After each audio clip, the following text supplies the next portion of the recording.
Dios les bendiga, queridos hermanos, bienvenidos aquí a otra edición más de su programa Los Pies del Maestro Live, que se transmite por las redes sociales en Facebook y que usted puede reproducir a través de Facebook e igualmente puede conectarse con nuestro canal de YouTube Carmen de Cañate o Ministerio Jesucristo Imperio de Vida. Así que reciban la bendición de nuestro Dios y Padre Todopoderoso y vamos a darle continuidad a este tema que iniciásemos esta semana referente a la teocracia versus la egolatría. Así que acompáñenos durante este tiempo, tome nota y tome dónde apuntar, dónde guardar toda esta información que el Espíritu Santo quiere compartir con nosotros en este tiempo. ¿Cielo?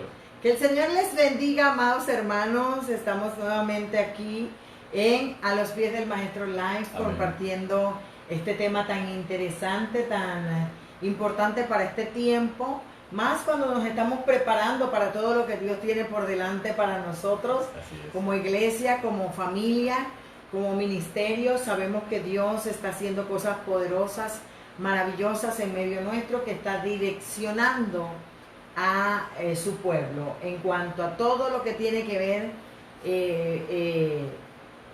en los planes y propósitos que Él tiene con nosotros por delante. Así que este tema de la teocracia, del gobierno de Dios y de la egolatría, que es el amarse, ¿verdad? Los amadores de sí mismos. Así es, correcto. O aquellos que se adoran a sí mismos, que se hacen culto a sí mismos. Pues estamos hablando de un tema profundo, Benito, que no es ignorado por la palabra, sino que más bien la palabra lo señala. Amén, así y es importante verlo en este tiempo, porque meditaba yo, Benito, en cuanto a este tema, y el Señor me decía: Carmen, lo que tenemos que comprender es que muchas personas venimos con pensamientos, con opiniones, con tradiciones, con costumbres, con hábitos de nuestro viejo vivir, de nuestro viejo andar, y ahora que venimos que vienen a los pies de Cristo, quieren seguir con esas mismas normas, con esas mismas leyes, y no permiten el gobierno del Espíritu Santo y de la palabra en sus vidas. Y eso también es ego, eso también es no morir al yo, no morir a esas viejas costumbres. Eso es no cambiarse el chip, dejarse el chip antiguo y no quitárselo y ponerse el chip del reino. Y muchos de nosotros no comprendemos que la palabra nos enseña que hay una vieja vida y una nueva vida. Y esta nueva vida en Cristo, pues obviamente es gobernada, debe ser gobernada por el Espíritu Santo y la palabra, porque ahora somos nueva criatura. Las cosas viejas pasaron y todas son hechas nuevas. Pero lamentablemente no sucede así, algunas veces por falta de conocimiento, algunas veces por que estos temas no se tocan en las iglesias o en los altares. No se enseña mucho sobre el gobierno de Dios, el gobierno de la palabra, el gobierno del Espíritu Santo. Y por eso hemos traído este tema a colación, porque cuando nosotros nos vamos a la carta magna de Pablo, amén, con respecto a la iglesia, nos damos cuenta que Efesios nos dice claramente lo que está sucediendo en este tiempo. Creo que en los desafíos que vamos a enfrentar como seres humanos, como familia y como ministerios, como iglesias, son tan fuertes, tan demandantes, que nosotros no podemos hacerlo a nuestra manera, ni bajo esos hábitos y costumbres que tuvimos atrás. Creo que es el tiempo de comprender que debemos volver al gobierno de Dios, al gobierno de la palabra, al gobierno del Espíritu Santo en nuestra vida, pero no limitándonos, sino más bien negándonos a nosotros mismos, como tú señalaste, y avanzando hacia adelante cada día, tomados de la cruz de Cristo y sabiendo que lo que tenemos por delante, solo Cristo puede ayudarnos a vencerlo, a conquistarlo, a tomar y poseer aquello que nos pertenece. Correcto. Por eso Pablo dice en la Biblia, en la carta de los Efesios, ¿verdad? Dice en el capítulo 4, verso 17: esto pues digo y requiero en el Señor, que ya no andéis como los otros gentiles, que andan en la vanidad de su mente, teniendo el entendimiento entenebrecido, ajeno de la vida de Dios, por la ignorancia que en ellos hay,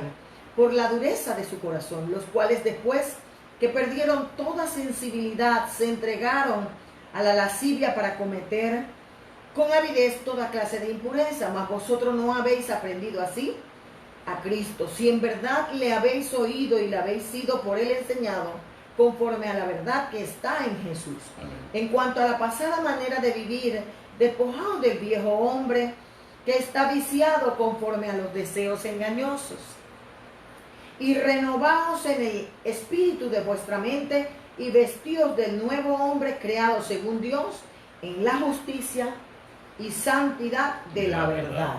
Así que por eso allí nos menciona una serie de cualidades que debemos tener como hijos de Dios, como nueva criatura en Cristo, y cosas que muchas veces nosotros arrastramos de nuestra manera, de nuestra vieja manera de vivir, que vivíamos de acuerdo a nuestros deseos engañosos, que vivíamos de acuerdo a nuestra manera de pensar o a cómo nos criaron o nos educaron, por decirlo así, en un momento dado. Y nosotros no comprendemos que nosotros esa vieja vida estaba viciada.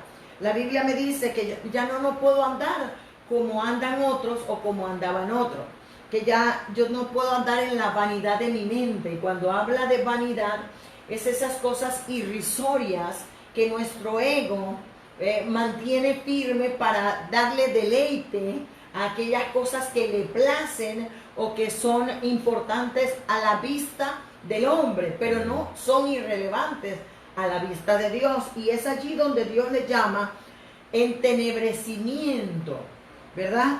Le llama que nuestra mente está inútilmente oscurecida por las tinieblas, porque nos hace ver cosas que no son conforme a la palabra del Señor y las justificamos, las excusamos para conveniencia de nuestro ego, para conveniencia de nuestra alma. Yo siempre le digo a mis estudiantes que el cuerpo está compuesto, mi vida está compuesta por espíritu, alma y cuerpo, pero que el alma es zángana, y yo le llamo zángana en el sentido de que ella se alimenta de lo que yo le doy, pero en su esencia ella siempre va a tirar, porque en el alma es lo que me da conciencia de mi yo, de mi personalidad. En el alma es donde está mi carácter, todo lo que yo soy. Pero si yo no le permito al Espíritu Santo guiar mi alma por la palabra, mi alma va a ser alimentada de lo que por naturaleza ella es. Aleluya. ¿Verdad? Y es allí donde las emociones, la mente y la voluntad, si no es guiada por el Espíritu y la palabra, va a hacer las cosas conforme a su naturaleza pecaminosa, de acuerdo a la semilla de maldad que fue depositada en el Edén por causa de la codicia y la desobediencia. Así es, efectivamente. Cuando nosotros vemos estos temas, y ustedes se preguntarán, pero estos temas están íntimamente relacionados, porque cuando hablamos de teocracia, el gobierno de Dios versus la egolatría, nos estamos enfrentando a la mayor expresión del ego humano, la adoración a sí mismo. Entonces la adoración a sí mismo se confronta contra la teocracia, que es el gobierno de Dios, en el sentido de que quien se ama a sí mismo no puede someterse al gobierno de Dios, ni se someterá nunca al señorío de Dios.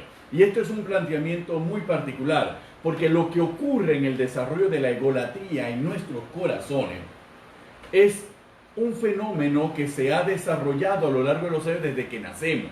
Y eso se va desarrollando en el sentido de que en nuestro norte lo empezamos a encontrar en nosotros mismos. Es allí en cuando el fenómeno de la idolatría, que es la mayor exaltación del yo, encuentra entonces su desarrollo. Y hemos estado acostumbrados a vivir de esa manera. Una vez aceptado a Cristo Jesús como Señor y Salvador, y esto es importante que lo tengamos en cuenta, cuando nosotros aceptamos a Cristo Jesús como Señor y Salvador, solamente la afirmación de confesar su nombre como nuestro Señor, como diría el salmista, como nuestro Rey, como nuestro Señor, como nuestro Salvador, inmediatamente nosotros estamos haciendo una declaración de que no existe el señorío, mi autoseñorío, no existe la egolatría, y yo renuncio a la egolatría y yo renuncio a la satisfacción de mis propios deseos y a la adoración de mi propia naturaleza, de mi propio carácter y de mi propia personalidad.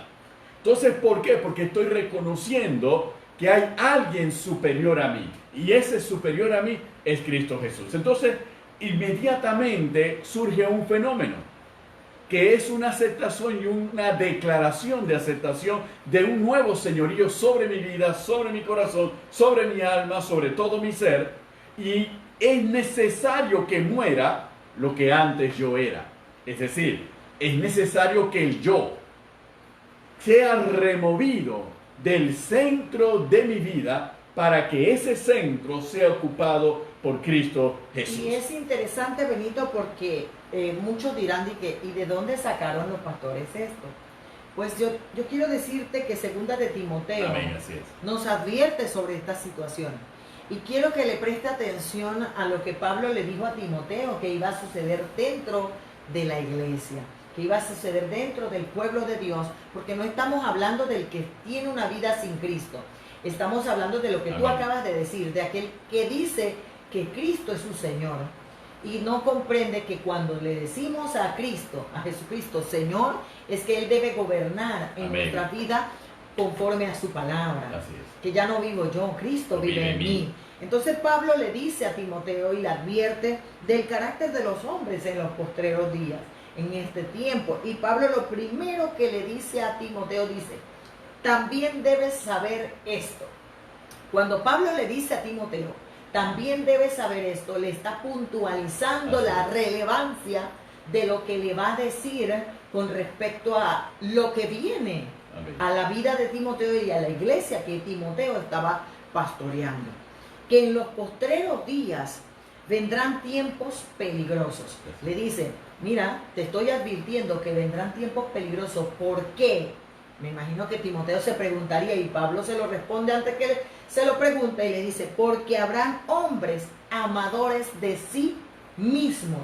Mira que Pablo le da la primera cualidad, o la primera característica, o la primera definición de los hombres de los últimos tiempos, que son amadores de sí mismos, son ególatras, son personas egoístas que solo se aman a sí mismos y no piensan en más nadie que en ellos. Amén. Son personas que tienen autoadmiración y se veneran a sí mismos, que todo lo que hacen es para ellos mismos y no piensan en más nada que en que los admiren, en que los aplaudan, etcétera, etcétera, etcétera, ¿verdad? Como dice mi pastor.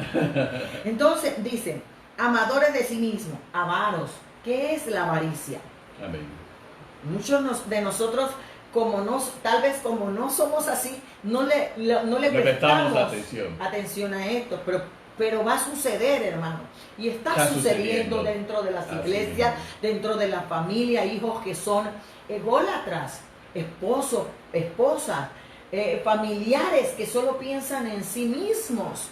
Y lo vemos tan normal y hasta a veces hasta nos reímos. Amén. Pero la Biblia nos señala que eso es peligroso. Son señales, son rasgos y son características de los últimos tiempos y que están expresadas a través de rasgos del carácter, como bien señala Carmen, que a veces pasamos por alto y que vemos tan naturales muchas ocasiones y que a veces no le damos la importancia y no lo atendemos como atenderíamos a un poseído por un demonio. Entonces no lo vemos como algo que sea amenazante ni que sea ofensivo. Pero Pablo, al señalárselo a Timoteo, lo está destacando como algo realmente peligroso para este tiempo y peligroso dentro de la iglesia. Y es interesante porque la egolatría tiene un rasgo muy característico, que es la incapacidad para poder empatizar, la incapacidad para poder sentir la necesidad del otro,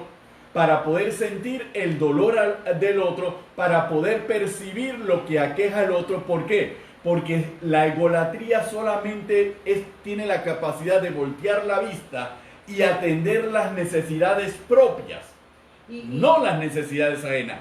Y si atiende las necesidades ajenas, es solamente en función de que el que recibe la asistencia lo retribuya adorando al ególatra. Entonces es una situación bastante particular. Y es interesante porque lo vemos tan pasajero y no es así. Amén. Lo vemos en los padres con los hijos. Así es. Un hijo es más sacrificado que el otro quiere todas las atenciones para sí mismo, y el padre permite esa situación y le dice, por ejemplo, al mayor, es que ese es tu hermano o esa es tu hermana menor. ¿Qué está alimentando en ese hijo? El ego del menor. El ego del menor y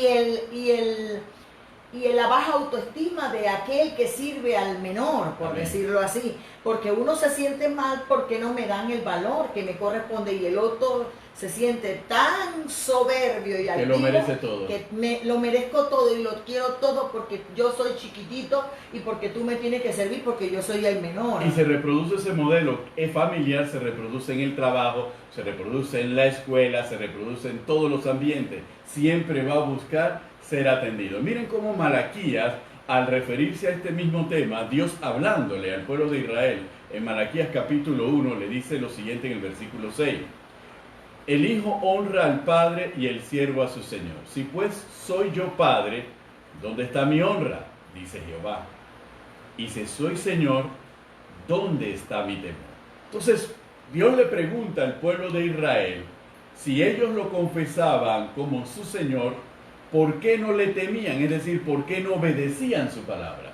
Si ellos lo confesaban como padre, ¿por qué entonces no lo honraban? ¿Por qué no trataban a Dios de la manera en como ellos declaraban con sus labios? Por eso es que nosotros, cuando vamos al capítulo 3 de 2 de Timoteo, nos damos cuenta en esas descripciones que tendrán una apariencia de piedad, pero negarán su eficacia, en el sentido de que confesarán con los labios una cosa, pero harán con sus acciones otra totalmente diferente. ¿Cierto? Por eso es importante comprender que la persona ególatra o amadora de sí misma no tiene que ver con crianza ni educación, no tiene que ver con títulos universitarios, no tiene que ver con riquezas o pobreza, no tiene que ver con un estatus económico. La persona ególatra está más bien vinculada a aquellos caprichos, aquellas cosas que quiere obtener y que se quiere porque lo quiero. Y Pablo le llama a esa persona amadora de sí mismo avara y vanagloriosa. Es una persona soberbia, dice.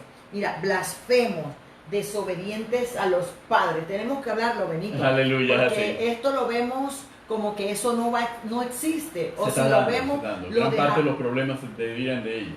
Lo dejamos pasar muchas veces y no comprendemos que esto es lo que va a prevalecer en este tiempo. Amén. Porque todo el sistema del mundo está enfocado a alimentar el ego humano. Por ejemplo, yo recuerdo cuando dábamos clases de discipulado que hablamos del espíritu de Grecia. Así es. ¿Verdad? Y el espíritu de Persia, esos demonios que operan ahora en este tiempo para que el hombre se ame a sí mismo por el cuerpo, por el conocimiento, por el físico. Por eso muchas personas quieren cambiarse los ojos, quieren cambiarse las orejas, la nariz, la boca, los glúteos, los senos, quieren hacerse cirugías plásticas. Por eso es que se habla en ese capítulo de Timoteo de que vanaglorioso. Y la vanagloria no es más que alabarse y ensalzarse constantemente a sí mismo. Entonces nos damos cuenta, hay un detalle particular. Las expresiones del ego hacia la vanidad externa es hacia la vanidad corporal, hacia la vanidad de la posesión material. Mientras más dinero tenga y mientras más cosas pueda comprarme que otros no puedan comprarme, demuestro que soy superior. Porque este es un punto. El ególatra se cree superior al resto. Teniendo plata o no teniendo plata. Teniéndola o no teniéndola, se cree superior al resto. Y siempre va a encontrar dentro de sí características, cualidades o cosas sobre la cual cimentar su vanidad y su vanagloria. Y siempre va a tener la tendencia a exhibir y a exaltarse a sí mismo en cuanto a esos aspectos que él considera que son superiores a los demás. Un ejemplo, siempre quiere ser el centro. Por eso es que el ególatra reúne muchas de las características del egocéntrico. El egocéntrico piensa que él es el centro del universo y que todo gira en torno a él. Bueno, el ególatra no solamente piensa que él es el centro del universo, él piensa que él es el centro y él es la cima de toda la creación. Entonces es todavía algo todavía de mayor carácter enfermizo. Tal vez en la historia de la palabra, el caso del rey Nabucodonosor nos expresa con claridad ese perfil que describe Pablo en el capítulo 3 de 2 Timoteo con respecto a Nabucodonosor. Nabucodonosor en ese capítulo se declara a sí mismo por encima de todo. Él había construido Babilonia, él había conquistado los reinos, él era el señor de toda la tierra, no había nadie como él, y Dios lo humilla. Dios lo pone a través de una profecía que le ha dado a Daniel, Dios lo pone, y a través de un sueño de Nabucodonosor, lo pone a comer hierba, como una bestia.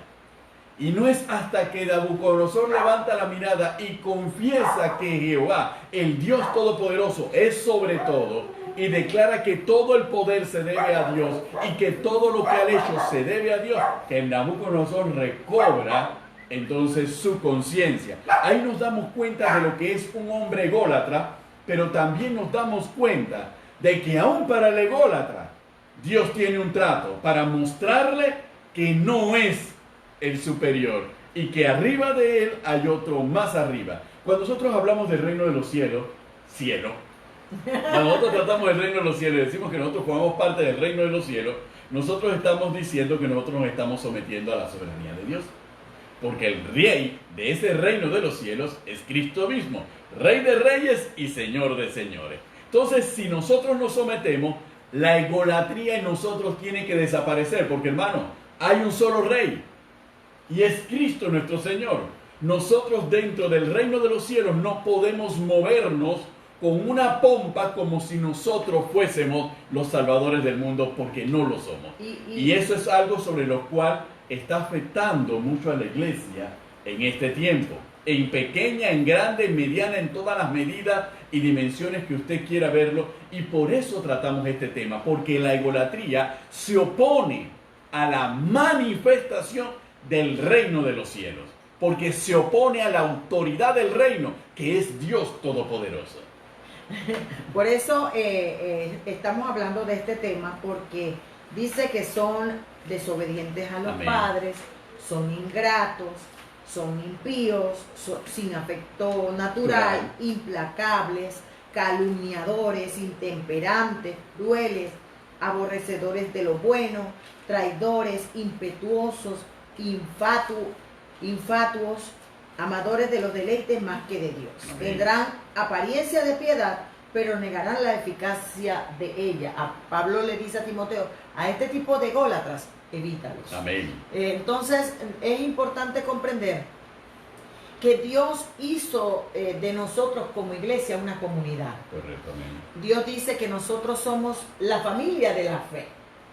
Y nos enseña a vivir en comunidad, a interactuar en comunión unos con los otros, a servirnos entre nosotros, a ayudarnos entre nosotros.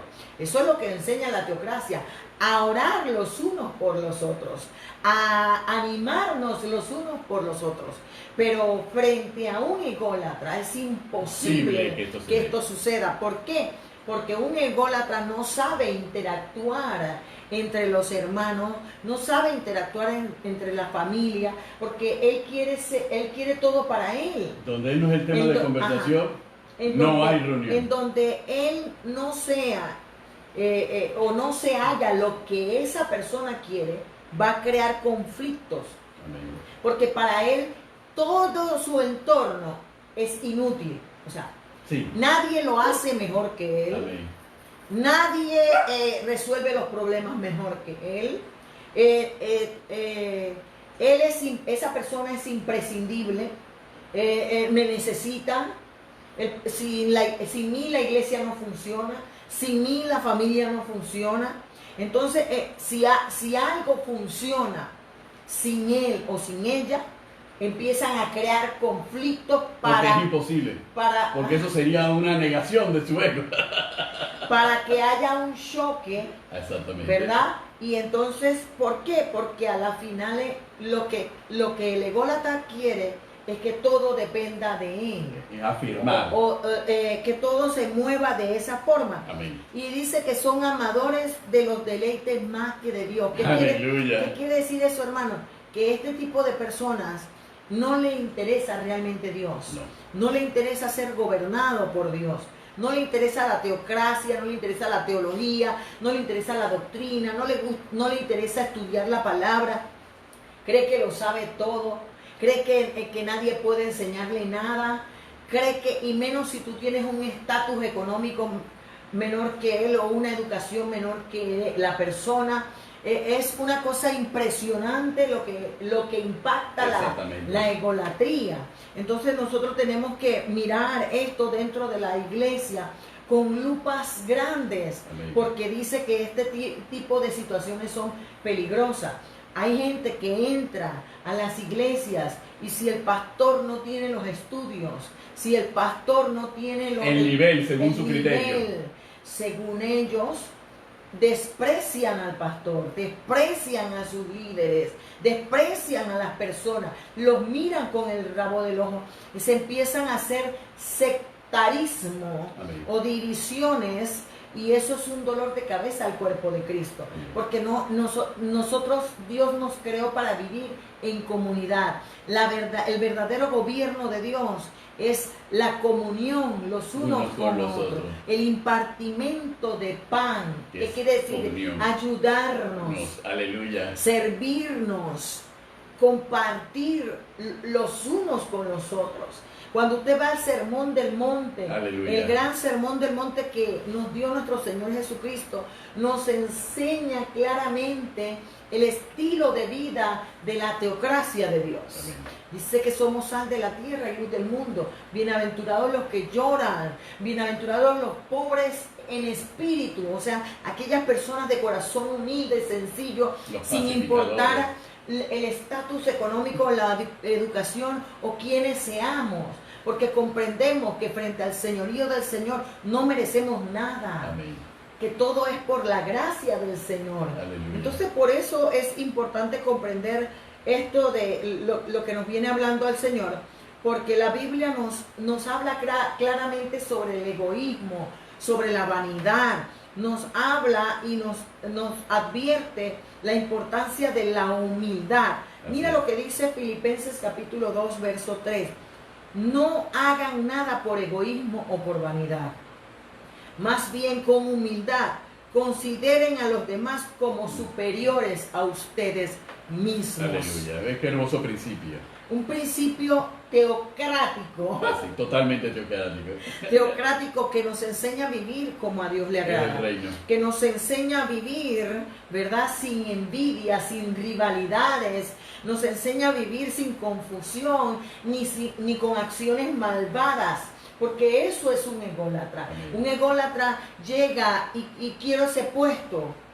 Y quiero ese puesto. ¿Y quién está en ese puesto? No me importa, yo lo quiero. Y va buscando conflicto, y va buscando problemas hasta sacar. Es como, por ejemplo, en el momento que David perdió el norte cuando dejó de ir a la guerra. ¿Qué pensó en su ego? Sí. En la satisfacción de su deleite. De su deleite. Miró la esposa de Urías y la codició. La quiso tomar. ¿Y qué hizo? Si tenía 1000 mujeres. Quería la que tenía Urías, que era una sola. ¿Qué reinó ahí? El ego. Reinó ahí la vanidad. Reinó ahí la codicia. Reinó todas esas emociones. ¿Por qué? Porque él debía estar en la guerra. Y en vez de estar en la guerra se quedó en el palacio. Entonces muchos de nosotros no comprendemos que si dejamos de orar, que si dejamos de ayunar, que si dejamos de estudiar la palabra, de tener esa comunión con el Señor, el ego se va a levantar. Aleluya. Y vamos a echarle la culpa a Raimundo y todo el mundo de que tenemos problemas con todo el mundo y no nos damos cuenta que el problema es el dominio propio. Amén, amén. Que el problema es que no tenemos prudencia y no tenemos el gobierno del Espíritu Santo para dejar de hacer lo que queremos hacer.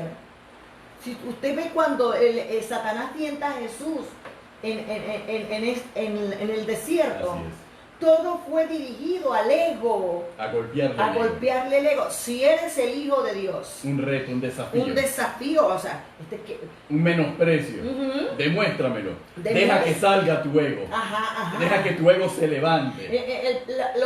Lo primero que hizo, después le dice, todo esto te lo doy, poder, Sí. dinero, todo esto lo entrego a ti, tómalo. Todo la tentación que vemos en Adán y Eva y a Jesús en el desierto es dirigido directamente al ego del hombre. Y cuando el Señor nos dice en Primera de Juan, capítulo 2, verso 14-15, por allá dice, no améis el mundo ni las cosas que están en el mundo, porque todo lo que está en el mundo pasa, pero el que hace la voluntad de Dios permanece para siempre. Dice, los deseos de la carne, los deseos de los ojos y la vanagloria de la del vida. mundo, Amén. ¿verdad? De la vida. Eso es lo que ataca Amén. Satanás en nosotros, porque Satanás sabe que hay una semilla de iniquidad, Amén. una semilla de maldad dentro de nosotros llamada ego, que si no muere cada día, Amén. como Pablo lo dice, que si no morimos cada día. Y esto es importante desde el punto de vista teológico, cielo, porque el ego podemos identificarlo como el motor de toda esa naturaleza pecaminosa. Cuando se toca el ego va a buscar siempre su propio deleite y su propia satisfacción. El ego siempre se va a postrar hasta a lo que le sirve a sí mismo. El ego, cuando muere, se evidencia a través de que no se preocupa por su deleite o por su satisfacción, sino que se preocupa por el otro. Ahí es donde el ego empieza a ser sometido y empieza a morir en nosotros. Por eso nuestro Señor Jesucristo nos dio a lo largo del Evangelio distintos ejemplos. Tal vez el ejemplo que nosotros más conocemos es cuando Él lava los pies de sus discípulos. Así es. Y lavar los pies de sus discípulos, hermano, no es una ceremonia religiosa. Tiene un significado de transformación del alma y del corazón. Porque no es hacer una ceremonia religiosa con cámaras y con videos para que todo el mundo vea cómo yo me inclino y lavo los pies del otro, porque eso es ego. Pero cuando yo entiendo el sentido de lavar los pies del otro, que es humillarme, preocuparme por la necesidad del otro, por atender al otro, porque el otro sea mejor, porque el otro crezca, porque el otro se desarrolle, entonces nosotros estamos realmente lavando los pies del otro. No es la ceremonia religiosa, la ceremonia religiosa es simbólica y la hemos convertido en este tiempo en un acto de culto y de desboque de la egolatría de muchos para mostrarle a otros que son humildes cuando en realidad no lo son. Y entonces vamos a ver qué dice vamos a continuar viendo qué dice la Amén. teocracia, ¿no? Gloria a Dios. El gobierno de Dios. Por ejemplo, en Primera de Corintios, capítulo 10, verso 23 y 24 me dice, todo me es lícito, Pero no todo me conviene. pero no todo me conviene. Todo me es lícito, pero no todo me edifica. Ninguno busque su propio bien, sino el del otro. Aleluya. Mire usted, esto confronta al ego duramente. Amén, amén, confronta el saber que yo tengo que pensar más en el otro que en mí. Es duro. Y es duro también, cielo, cuando lo unimos al Evangelio y la palabra nos exhorta en el Evangelio, haz bien sin mirar a quién. En otras palabras, haz el bien no esperando una retribución por el bien que haces. Porque ahí es donde viene el detalle, la sutileza del detalle. Cuando yo le hago bien a una persona, vamos a poner un ejemplo. Yo me topo en la calle con Bill Gates y yo le hago bien porque Bill Gates se ha resbalado. Entonces yo lo ayudo y lo levanto. Oye, pero qué bien le estoy haciendo. No. Es que yo estoy con la expectativa que de todos los billones que tiene, él en retribución me va a dar una recompensa por evitarle que se diera una matada en contra de la calle. Entonces ahí yo estoy haciendo el bien, pero esperando un beneficio. Ahí yo no estoy muriendo al ego. Ahí yo estoy dejando que mi ego se mueva en la astucia para lograr finalmente su propia satisfacción. Pero cuando yo hago bien, aquel que no me lo puede retribuir, eso es magnífico. Entonces yo estoy muriendo a mi ego porque no lo hago para recibir una retribución.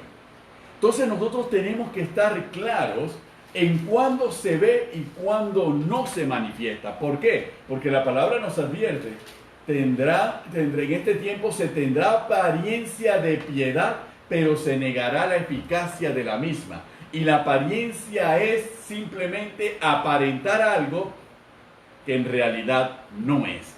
Entonces el ego tiende a ser esa naturaleza y nosotros tenemos que cuidarnos de ese tipo de comportamiento. Entonces nosotros tenemos que darnos cuenta que nosotros tenemos que pensar en el otro. Y es allí donde, por ejemplo, vemos que Pablo le dice a la iglesia que nuestra competencia no proviene de nosotros, sino del Señor. Amén. ¿Por qué? Porque el ego siempre va a llevarnos a competir entre nosotros. Amén. Por quién es mejor, Así es. por quién lo hace mejor, quién viste mejor, quién tiene el mejor carro, quién tiene la mejor casa, quién tiene el mejor Porque el ego trabajo. necesita una certificación externa de que realmente le diga y le convalide que es el mejor. Así que Pablo le dice a la iglesia, todo lo que tú puedas tener no se compara a lo que Dios puede hacer con nosotros. Por Amén. eso lo vil y lo menospreciado escoge Dios para avergonzar a los sabios y entendidos. Aquellos, por eso dice que el que se crece alguien, mire que no sea nada. Amén. Créase nada. Créase en nada. un momento dado. Por eso que me encanta cuando Pablo dice en 1 Corintios capítulo 3, verso 18, nadie se engaña a sí mismo. Si alguno entre vosotros se cree sabio en este siglo, hágase ignorante para que llegue a ser sabio. Aleluya. Entonces, la teocracia, el gobierno de Dios, nos enseña el principio de humildad. Amén. Nos enseña el principio de amor, Amén. de servicio, de entrega por otros. Amén. Y para otros. Amén. ¿Verdad? Nosotros vemos cuando Pablo le dice a la iglesia, ¿verdad? En el discurso de Mileto, le dice, pero de ninguna cosa hago caso, ni estimo preciosa mi vida para mí mismo, con tal de que acabe la carrera con gozo. Amén. Y el ministerio que recibí del Señor Jesús para dar testimonio del Evangelio de la gracia de Dios. Aleluya. Es maravilloso comprender. Notemos que lo escribe el apóstol Pablo, el mismo hombre que era fariseo de fariseos, de la tribu de Benjamín, un hombre estricto en el fariseísmo, era un judío que era correcto en la observancia de la ley, que tenía de qué jactarse y que tuvo que morir a todo eso. Y todo eso, lo declara él mismo, lo estimó como basura por la excelencia del conocimiento de Dios que es en Cristo Jesús, Señor nuestro. Entonces, no habla un hombre que le está recomendando a otro lo que tiene que hacer. Habla un hombre que lo vivió y lo experimentó. Que él negó, el fariseísmo se sentía dentro de la cultura hebrea, el fariseísmo era la cúspide en cuanto a la formación de la conducta y en cuanto a la formación teológica y doctrinal, si uno lo quiere determinar. Ellos eran la cúspide, eran una casta. Los fariseos eran una casta que se podían jactar de ser superiores en el conocimiento de la ley, de ser superiores en el conocimiento de Dios. Eso era lo que era Pablo. Y él eso lo despreció y lo estimó como basura por la excelencia del conocimiento que es en Cristo Jesús, Señor nuestro, para darnos a nosotros ejemplo de que todo el conocimiento humano que podamos acumular, toda la sabiduría humana que podamos acumular, es nada comparado con el conocimiento de Dios y el conocimiento de Cristo. Pero para ello nosotros, para poder alcanzar ese conocimiento, tenemos que negarlo a nosotros mismos, porque resulta ser que nuestro conocimiento, como dice en Timoteo, nuestro conocimiento se opone y resiste a la verdad. La egolatría nos lleva a resistir la verdad y nos lleva a ser corruptos de entendimiento y reprobos en cuanto a la fe. Entonces nosotros tenemos que saber que cuando resistimos a la verdad de la palabra, hay egolatría en nuestro corazón. Claro que sí. Este tema es muy interesante porque nosotros podemos ver claramente que tener dinero no es malo. Amén. Tener educación no es malo, porque todo glorifica a Cristo cuando lo ponemos en su justa medida. Correcto. Vestir bien, tener un buen carro, una buena casa, esforzarse por trabajar y salir adelante y sacar a la familia adelante no es malo. No estamos diciendo que para ser gobernados por Dios tenemos que vivir en la calle, en la alcantarilla, o que tenemos que vivir mal, porque yo conozco personas que son bien humildes económicamente, pero son bien ególatras. Aleluya, así es. Conozco personas que no tienen dinero, no tienen nada, no tienen educación y son ególatras. Así es. Son personas totalmente altivas, orgullosas, soberbias, desobedientes, amadores de sí mismo, vanidosos, de todo lo que Pablo pueda decir. Describe aquí así mismo. Y conozco personas con mucho dinero, con mucho de qué jactarse y no se jactan de nada. Amén. Viven de una manera tan austera, tan sencilla, tan humilde. Que es la expresión material de lo que es el dominio propio, la austeridad. Sí, la austeridad. Viven tan sencillo, visten bien, tienen un buen carro, tienen una buena casa, pero no lo tienen en el corazón.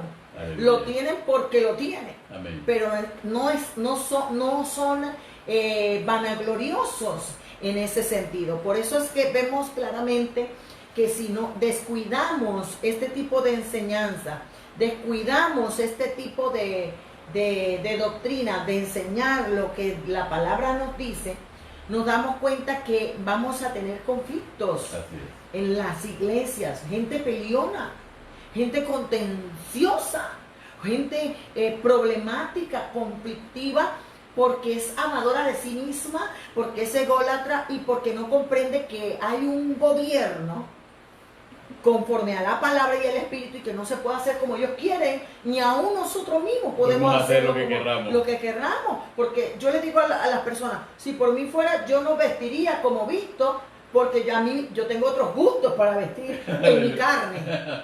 Por eso dice Pablo, todo me es lícito, pero no todo me conviene. Y no lo dice por razón de uno, sino por razón del que nos está viendo. Amén. Para no ser piedra de tropiezo. Ahí se muestra el amor y la misericordia, sí, hacia el hermano. Para no ser piedra de tropiezo para otros, porque entonces, ¿qué influencia conforme al reino del Señor, conforme Amén. a la palabra, estamos llevando nosotros? Amén. Entonces, por eso es importante comprender que cuando tú recibes el gobierno del Señor, tú y yo tenemos que tomar la cruz. Negarnos a nosotros mismos. No hacemos lo que queremos. Seguir a Cristo. Hacemos lo que Dios ha determinado. Por eso que Pablo dice, lo que quiero no hago. Amén. Y lo que no quiero, eso hago. Amén. Por razón de que Pablo, ¿por qué tú crees que Dios le puso el aguijón a Pablo? Para que no se enalteciera su corazón. Él mismo lo explica en 2 de Corintios.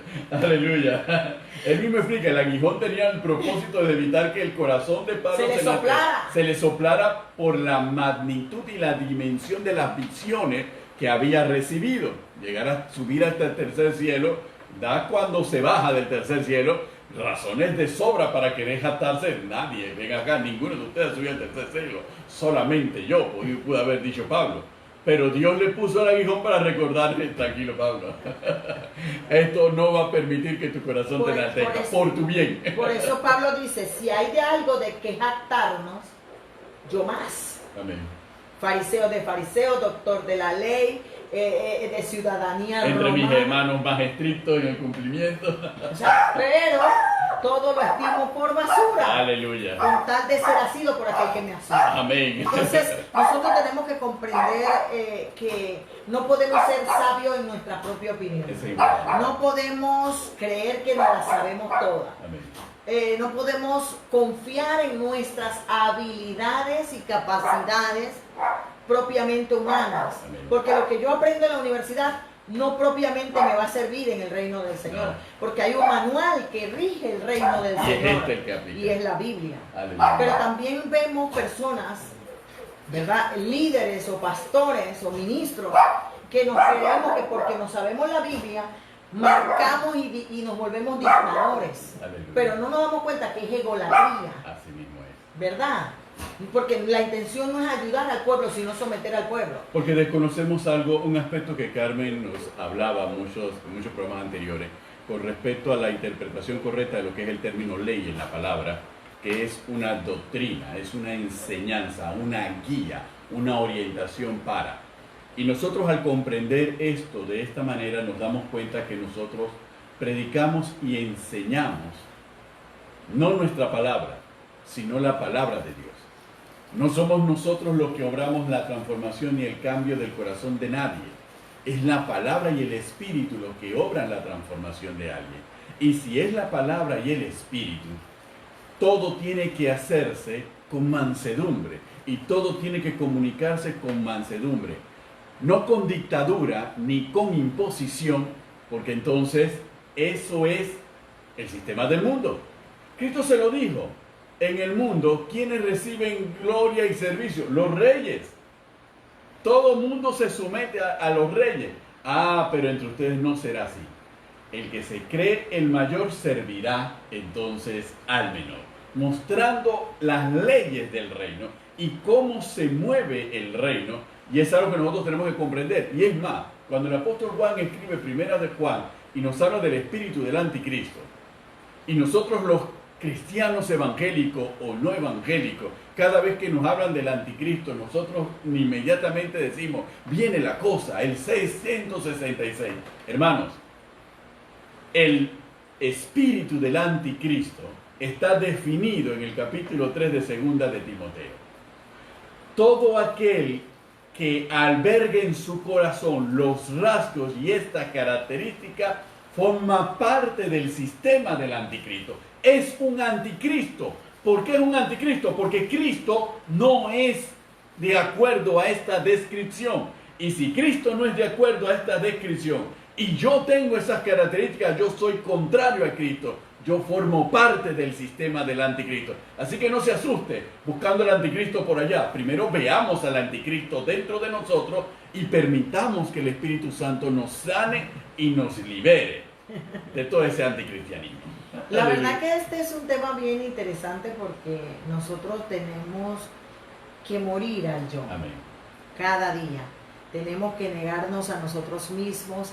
Tenemos que comprender lo que Pablo y lo que el mismo Cristo nos dijo a nosotros, Amén. ¿verdad? Lo que cuesta seguir a nuestro Señor Jesucristo, ¿verdad? El que no aborrece a padre, madre, hermano, esposa, esposo, hijo. No es digno de mí, pero ahí tú nos enseñaste lo que significa realmente aborrecer, miseo, que es nosotros no ponemos por encima. No podemos amar más, tenemos que amar menos. La expresión correcta sería en esa traducción, el que no me ame más a mí que a padre, madre, hermano, hermana, esposa, hijo, no es digno de mí. Entonces nosotros tenemos, y el que no se ama menos a sí mismo, a su propia vida, que a mí tampoco es digno de mí. Es decir, nosotros tenemos que amarnos a nosotros mismos, sí, pero tenemos que amarnos menos de lo que nosotros amamos a Dios. Por eso es interesante. Porque si no seríamos amadores de nosotros mismos, por encima de Dios, ególatra. Por eso es importante estudiar los Amén. Términos. El término aborrecer ahí es miseo. Miseo nos dice que nosotros debemos tener un equilibrio. No es que no debemos amar a nuestros padres, no es que no debemos amar a nuestra familia, no es que no debemos amarnos nosotros mismos, sino que no debemos amarnos más que a Dios. Debemos amar más a Dios que a nosotros mismos, más a Dios que al resto de las cosas. No podemos poner esas cosas por encima de Dios. La Biblia nos dice que aborrecer sea o lo odio, odiar, lo detesto, lo echo a un lado, se acabó, no tengo vínculos contigo. No. Eso sería contradecir la palabra de honra, padre y madre. Y Dios no se contradice. Ama a tu esposa, respeta a tu marido. Sería contradictorio. Lo que quiso decir Cristo es que muchas veces nosotros ponemos el dinero por encima de Dios, el trabajo por encima de Dios, la familia por encima de Dios, muchas cosas por encima de Dios. Y eso sería idolatría.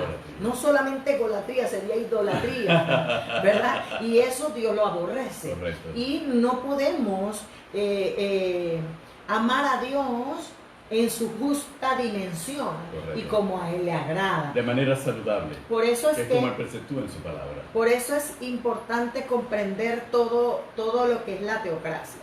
La teocracia nunca va a ir en contra de nosotros, sino a favor de nosotros. Así es. El gobierno del Señor es lo mejor para nuestra vida. La Biblia dice que la voluntad del Señor es buena, agradable y perfecta para nosotros. Que el pensamiento de Dios es de bien y no de mal, para darnos un futuro y una esperanza. Lo que pasa es que cuando gobierna nuestro ego, empezamos a dudar de Dios, empezamos a cuestionar a Dios, a cuestionar su palabra, empezamos a cambiar la verdad de Dios por nuestra verdad razonada, que es al final mentira, contaminada por los deseos engañosos, contaminada por la vanidad de este mundo, contaminada por Satanás mismo. Entonces por eso yo le digo siempre a los JV que es menos doloroso el padecer por obediencia que padecer por el castigo de la desobediencia. Amén. Nosotros a veces decimos que es doloroso negarnos a nosotros mismos, pero es más doloroso llorar amargamente por haber negado a Cristo, o por habernos rebelado contra Él, o por no haber hecho lo que Él nos manda hacer por causa de hacer lo que nos da la gana. Amén. O lo que queremos, o lo que nos place, o dejarnos llevar por los placeres de este mundo, dejarnos llevar por la vana. Eso nos trae satisfacción temporal, momentánea, pero después produce amargura, produce dolor. ¿Por qué? Porque hemos decepcionado a Dios, le hemos fallado a Dios. Pero cuando padecemos por negarnos a nosotros mismos, a nuestros deleites, y al final vemos que la obediencia me trae bendición, ¿qué produce? Gozo. Alegría, regocijo de saber que aunque padecimos porque no hicimos lo que queríamos, Dios premia la obediencia. Y glorificamos su nombre. Y Dios ve, mi hijo está haciendo su esfuerzo, está peleando la buena batalla por no hacer lo que quiere, sino por obedecerme. Yo lo voy a recompensar. Amén. Yo lo voy a premiar. Y es allí donde empieza a obrar la sabiduría divina. Porque cuando nosotros nos vamos a Santiago... ¿cuál es el ambiente de la sabiduría divina? Las características, las cualidades. Porque amén. Necesitamos sabiduría para manejar esto de la egolatría. Mucha. Sabiduría, pero no sabiduría cualquiera. Sabiduría aún para lo que tiene que ver con la teocracia. Porque Salomón le dice al Señor, Salomón le dice al Señor, el Señor le dice, pídeme lo que quieras, y Salomón dice, yo necesito un corazón sabio y entendido para poder gobernar a tu pueblo, para poder guiar a este pueblo, porque si lo hago a mi manera voy a errar. Es parafraseando, y a Dios le agradó lo que pidió Salomón, ¿verdad? Porque Salomón no pidió para sí, Salomón pidió para el pueblo de Dios, para hacerlo bien delante del Señor. Y eso es lo que nosotros necesitamos, porque muchas veces pedimos, como dice el mismo Santiago, pero pedimos mal para nuestros propios deleites, pedimos para llenar nuestro ego y para llenar esas pasiones desenfrenadas que nos llevan a la perdición, que nos llevan al despeñadero. Pero entonces allí es donde dice Santiago, ¿quién es sabio y entendido entre vosotros? Amén. Muestre por la buena conducta sus obras en sabia mansedumbre. Amén. ¿Verdad? Pero si tenéis celos amargos, contención en vuestro corazón, no os jactéis ni mintáis contra la verdad. Amén. Porque esta sabiduría no es la que desciende de lo alto, sino terrenal, animal, diabólica. Porque donde hay celo y contención, allí hay perturbación y toda obra perversa. Amén. Pero la sabiduría que es de lo alto es primeramente pura, después pacífica, amable, benigna, llena de misericordia y de buenos frutos, sin incertidumbre ni hipocresía. y el fruto de justicia se siembra en paz para aquellos que hacen la la paz. paz. Aleluya. Entonces está muy claro, amados hermanos, que hay diferentes tipos de sabiduría. Hay sabios en su propia opinión, hay sabios terrenales, hay sabios animales guiados por los instintos carnales, y hay sabios diabólicos, ¿verdad? Que solo maquinan maldad contra su prójimo, solo maquinan cómo tomar ventaja de todo. Sí, todo conveniente, todo maquinado a favor y para destruir al otro. Pero la sabiduría que viene de Dios no es así. Exacto. Y se muestra a través del fruto. Amén. Y es importante que nosotros como líderes demos el ejemplo en nuestra manera de conducirnos, en el fruto de nuestras obras, para poder guiar a ese pueblo a que también haga lo mismo, porque es el gobierno de Dios en medio nuestro.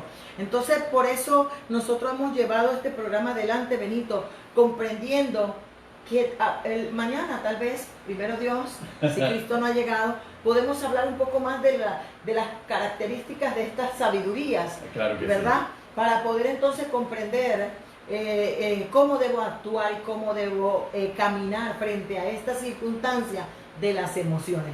Porque yo le mando una tarea a mis estudiantes en el Instituto Bíblico. Hágame un cuadro comparativo entre Génesis 3, Lucas 4 y Primera de Juan capítulo 2. Porque a Adán y a Eva le pasó y fracasaron, cayeron. Cristo le pasó y venció. Y a nosotros estamos nos está pasando. Aleluya. Nos está pasando. Entonces debemos hacer la analogía o el estudio de qué hizo Adán y Eva que los llevó al fracaso. Así es. ¿Qué hizo Cristo que lo llevó a la victoria? ¿Y qué debemos hacer nosotros frente a esa circunstancia? Y parte de una base, reconocer dónde están nuestras debilidades. Y reconocer y no quedarnos en la superficie cuando analizamos los deseos de la carne, los deseos de los ojos, la vanagloria de la vida. Nosotros no podemos quedarnos en la superficie, tenemos que profundizar y ser honestos con nosotros mismos y darnos cuenta, oye, eso me gusta y eso me atrae. Recordemos que el Espíritu Santo vino para redarguirnos de pecado, de justicia y de juicio.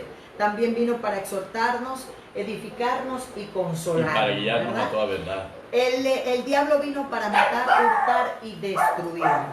Y nosotros tenemos que comprender que el sistema de Satanás está diseñado para llevarnos a la perdición, para destruirnos y para apartarnos de la verdad y de la luz y de la salvación.